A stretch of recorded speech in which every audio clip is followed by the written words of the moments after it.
Hello everyone. तो आज का टॉपिक है हमारा फीटल ब्लड इरिगेशन। तो जो फिटस होता है उसमें ब्लड का कैसे सर्कुलेट होता है, ब्लड कैसे सर्कुलेट होता है, इसमें हम जानेंगे इस वीडियो में। तो कार्डियोवास्कुलर सिस्टम है ना जो बच्चों में, वो 3rd वीक से स्टार्ट होता है। तब तक क्या होता है, लंग्स वगैरह तो डेवलप्ड होते नहीं। तो गैसेस का एक्सचेंज कौन करता है? अपना प्लेसेंटा करता है। प्लेसेंटा क्या है? जो मैटरनल ब्लड और जो फिटल ब्लड होता है उसको क्या है, मीटिंग पॉइंट है वहाँ पे, उसको सेपरेट करता है और उसके थ्रू गैसेस का एक्सचेंज होता है। तो आज हम इसी के बारे में पता करेंगे कि कैसे होता है। जैसे दो तरह के ब्लड सर्कुलेशन होता है प्लेसेंटा में। एक होता है मैटरनल सर्कुलेशन, एक होता है फिटल सर्कुलेशन। फिटल सर्कुलेशन में क्या होगा, एक अम्बिलिकल आर्टरी होगी, एक अम्बिलिकल वेन होगी। अम्बिलिकल आर्टरी क्या, बच्चे से जो डीऑक्सीजनेटेड ब्लड है वो लेके जाएगी, और अम्बिलिकल वेन है वो प्लेसेंटा से ऑक्सीजनेटेड ब्लड लेके आएगी। और जो मैटरनल आर्टरी है वो ऑक्सीजनेटेड ब्लड कैरी करती है, और जो मैटरनल वेन है वो डीऑक्सीजनेटेड ब्लड कैरी करती है। तो ये बेसिक के बारे में पता चल गया आपको कि कैसे कैसे क्या होता है। मान लो जैसे ये मैटरनल आर्टरी ये ऑक्सीजनेटेड ब्लड लेके आई यहाँ पर, इसने यहाँ से कौन लेके जाएगा, यहाँ से लेके जाएगा अम्बिलिकल वेन ऑक्सीजनेटेड, और ये पूरा सर्कुलेट करने के बाद अम्बिलिकल आर्टरी के थ्रू वापस डीऑक्सीजनेटेड ब्लड को कहाँ डिफ्यूज कर देगा, प्लेसेंटा में, और यहाँ से कौन लेके जाएगा, मैटरनल वेन लेके जाएगा जो कि डीऑक्सीजनेटेड ब्लड कैरी करती है। तो अब थोड़ा बहुत पता करते हैं कि कैसे कैसे क्या होता है। जैसे ये अम्बिलिकल आर्टरी थी, अम्बिलिकल वेन, ये क्या है, ऑक्सीजनेटेड ब्लड लेके आई।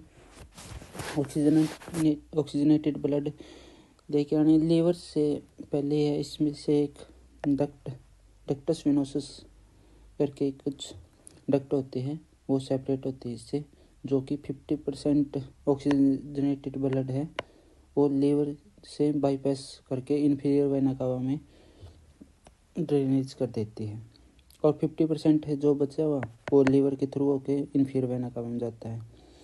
और इन्फीरियर वेना कावा कहाँ डिफ्यूज कर देता है इसको, ये कर देता है जैसे राइट आर्टरी में। तो इन्फीरियर वेना कावा में तो ऑक्सीजनेटेड ब्लड भी हुआ, और जो एब्डोमिनल रीजन से थोड़ा लेस डीऑक्सीजनेटेड ब्लड है वो भी होता है।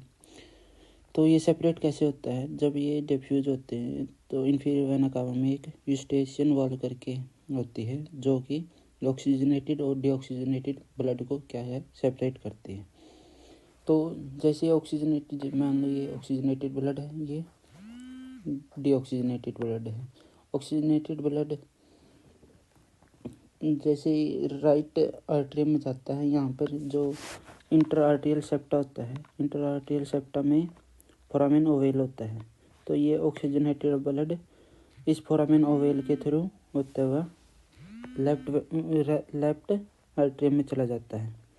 लेफ्ट आर्टरियम में ऑक्सीजनेटेड ब्लड चलेगा, फिर ये लेफ्ट वेंट्रिकल में चला जाएगा और यहाँ से अरोटा में चला जाएगा।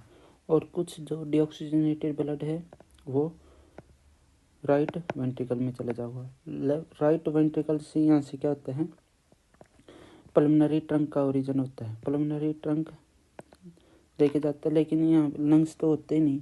तो ये वैसे जनरली क्या है, पल्मोनरी ट्रंक डीऑक्सीजनेटेड ब्लड को लंग्स के पास लेके जाता है, वहाँ ऑक्सीजनेटेड होता है। लेकिन यहाँ पे क्या है, लंग्स डेवलप्ड हुए नहीं।